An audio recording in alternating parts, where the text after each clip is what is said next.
This is Galileo 2333, leader of the Intimate Relationship Protection Front.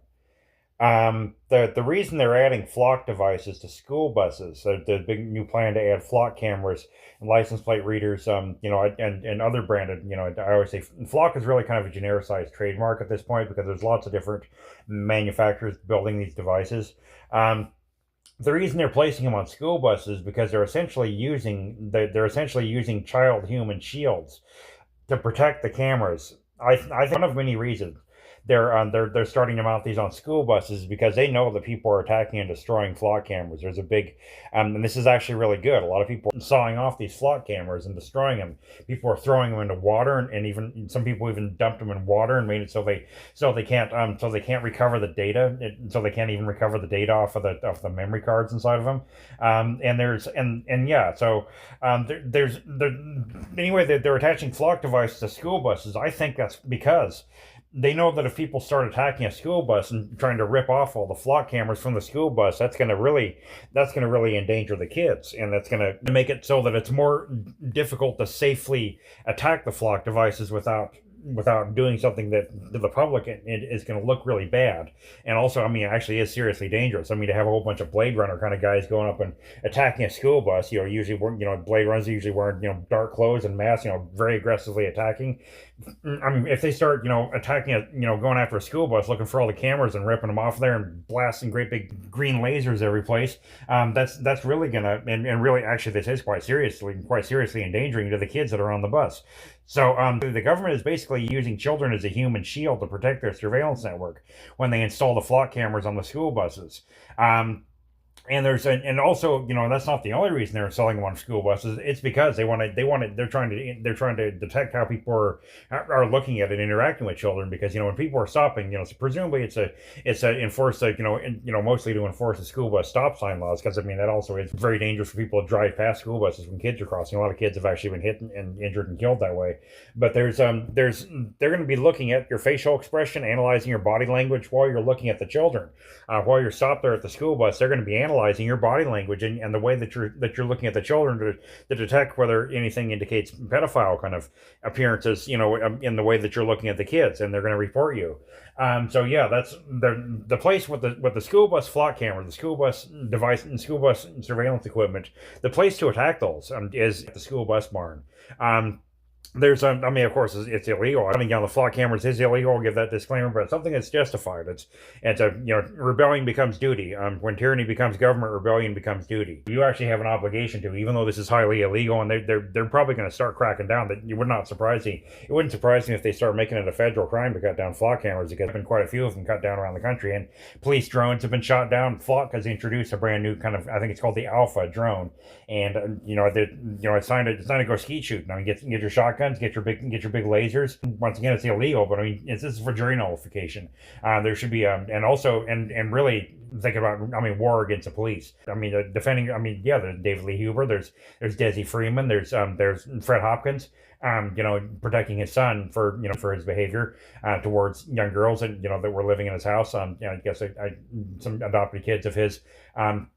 And the son was interacting with those children and his adult son, and he protected getting attacked and retaliated against the police. I mean, actually, ultimately didn't protect him. I mean, they ended up in prison, but they retaliated against the police that were attacking him for stuff that shouldn't be illegal. And David Lee Huber shot the FBI agents, killed two of them. That's a really good guy. The FBI was trying to bust David Lee Huber for child sexual activity, the stuff that should not be illegal. And they say that he unalived himself, but I think that he was killed by, maybe he did, but he was also he could have been. Very likely he was shot by the police. I mean, anytime that, I mean, if somebody shoots out from a house of the police, and the police are going to totally light the place up. I mean, but so David Lee Huber was probably killed by the cops. They mark it as a self-unaliving because they say that, they kind of say that, that he did it to himself, that he was the one that caused his own death.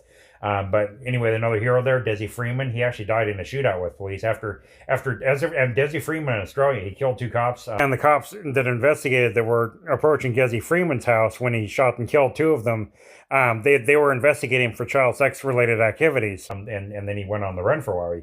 get out in the wilderness, really kind of survivalist kind of guys who knew how to survive out there in the outback for and off grid. And the cops finally caught him again, and he actually wounded at least one officer before they killed him. So that's a real big hero there, Desi Freeman, especially Australia, because Australia is really serious about anti-sexual regime in Australia. They have a lot of the artificial intelligence facial recognition public. They actually have these facial recognition vans in Australia and lots of other parts of the world. I saw this one story from Australia. Somebody ought to just Molotov that thing and light the thing on fire. That police surveillance vans, and actually in Florida, they're testing autonomous cop cars. Somebody ought to Molotov that. I mean, obviously this is illegal, and the thing costs hundreds of thousands of dollars, and they're going to bring every kind of charges against you. But it would be justified. And well, anyway, back to the story of the school buses and the bus barn, the bus yard, the school bus yard is where to really attack the buses. Over the years, I mean, historically, that's actually been quite a target for, especially like teenagers over the summer, break into a school bus yard and vandalize a bunch of the school bus and squirt the fire extinguishers and break the windows on the school buses. And of course, school bus yards are protected by surveillance systems nowadays. So, part of that would require disabling or circumventing the surveillance system at the school bus yard first, but then go around all the school buses and destroy all the surveillance devices that are on the school buses. And if that causes the school to not be functional that day, to not have school bus transportation that day, that's actually good. The school systems as they exist today should be removed from service. I mean, they're teaching kids that's a comprehensive sex education classes that are indoctrinating children at a very early age about affirmative consent, and that it should be wrong if an adult interacts with a child.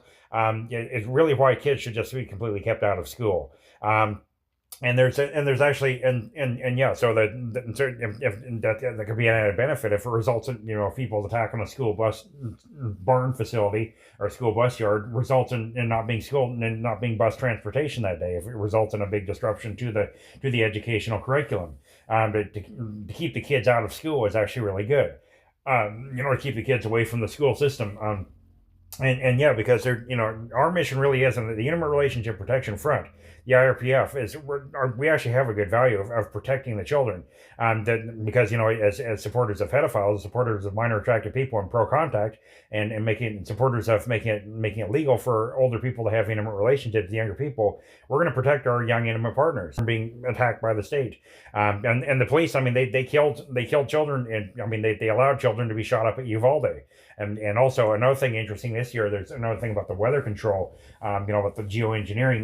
This particular summer, there's been another really big flood in Texas. Actually, big flooding in around the Uvalde area, because you remember like last year there was that big flooding in Camp Mystic. I think killed like 27 people. I think it's interesting that number again. That 27 is a fatality. It's about 27. It's one of the figures that's been given. It's the same about at this Camp Mystic, a girls' camp. And I wonder if some of the kids from Uvalde, I wonder if some of the kids from Robb Elementary School went to Camp Mystic. Like the kids that died at Robb Elementary School are about the same age as the kids that died at Camp Mystic in the flooding. And I wonder if any of the girls, I think Camp Mystic, it's an all girls camp, and they actually went out of business after that because they couldn't afford the upgrades for the safety upgrades.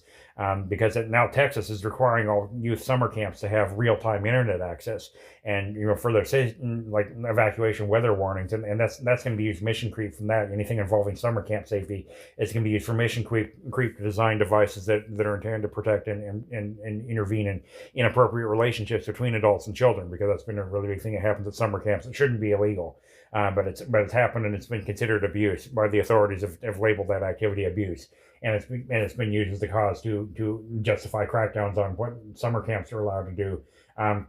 But now they're requiring real-time high-speed internet wire access. I think they actually require fiber optic internet cable to all youth summer camps. They're going to have to run cables out to wherever they have a kid summer camp, and that's really expensive out in a rural place. So Camp Mystic couldn't afford that. I mean, maybe that's not the only reason. And anyway, Camp Mystic thus far is out of business. And that's and the kids at Uvalde that died at Robb Elementary are about the same age as the girls at Camp Mystic. So I wonder if any of the kids from Uvalde were hoping to get out of school that summer, because it was the end of the year. I wonder if any of them were planning to go to Camp Mystic that summer.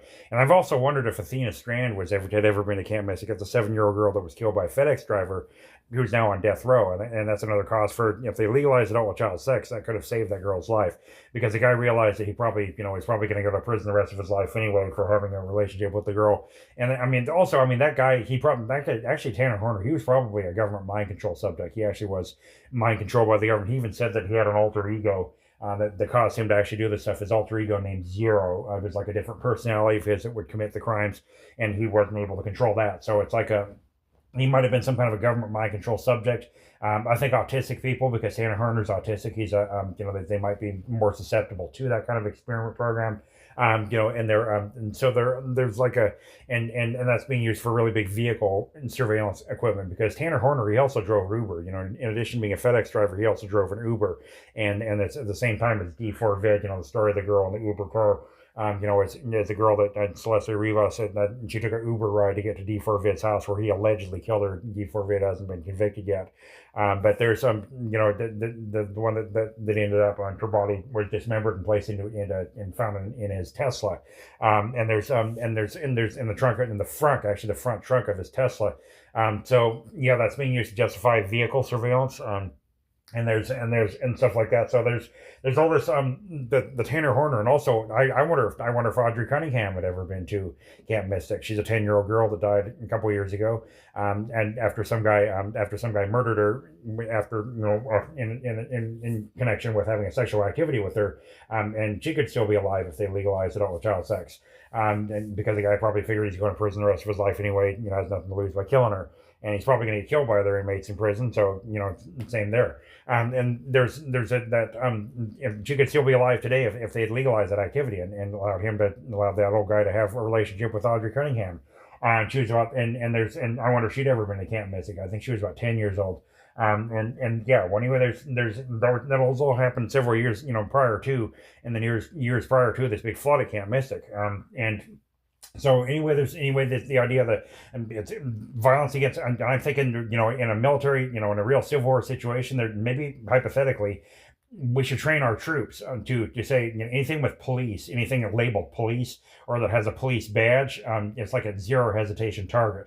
Whenever you see a police officer, it's like zero hesitation. You open fire on them. There needs to be an increased idea that you don't run from the police. You immediately fight the police. If a police officer approaches you, you don't even think about running. You immediately fight the officer. You immediately assault the officer. Instead of running from the cops, fight the cops. Completely forget the idea of running away, because you're not going to escape. The drones are going to follow you, and you can't. There simply is no way. We should start assuming there simply is no way to actually run away from the police.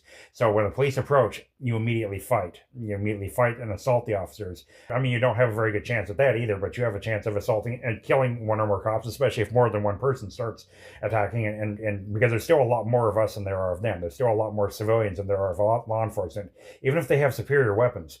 There's still a lot more of us than them. And in the upcoming presentation, I'm going to talk about microwaves and actually it could hypothetically be, to build a device that could take down drone swarms, because increasingly they attack you from all different directions, except that could be taken down very quickly by electromagnetic pulse and microwaves, and about building something. People could actually build something out of a microwave oven parts, and they could seriously interfere with law enforcement drones, and I'm going to do an upcoming presentation about that. Well, anyway, the entire thing, instead of running from the cops, you should be fighting the cops. Hypothetically, about a zero hesitation in a Civil War kind of thing. Zero hesitation. You see a police badge, automatically open fire, like no hesitation. Lights and sirens. You hear a siren and accompanied by red and blue lights. It like you instantly open fire on that. That's your target. That's instantly the immediate target. And until the lights and the sirens stop, and until it's gone, until it's neutralized, because that's a threat. The government, the police are the threat. The government needs to be removed, and so that the people can have a relationship, so the older people can have sex with the younger people without interference. This is Galaxy 3 signing off.